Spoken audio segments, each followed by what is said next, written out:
তো মেয়েটা অপেক্ষায় থাকলো, ঠিক আছে বিয়ে করলে মনে হয় অনেক কিছু করা যাবে, শখ আহ্লাদ পূরণ করা যাবে। বিয়ে করার পরে স্বামীকে বললো, আচ্ছা স্বামী বলো তো, মেয়েদের জীবনের স্বাধীনতা আসলে কোথায়, শখ আহ্লাদের দামটা আসলে কোথায়? স্বামী বলছে, তুমি কি পাগলি?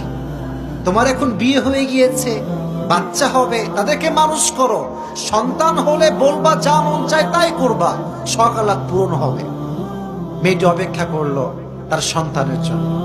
সন্তান হয়ে গেল, সন্তান এস্টাবলিশ হয়ে গেল, প্রায় সন্তানের বয়স 25 বছর।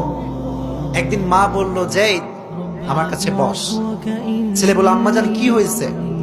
বলছে, আচ্ছা ছেলে বলতো, মায়ের স্বাধীনতা কোথায়, মেয়েদের শখ আহ্লাদের দাম আসলে কোথায়?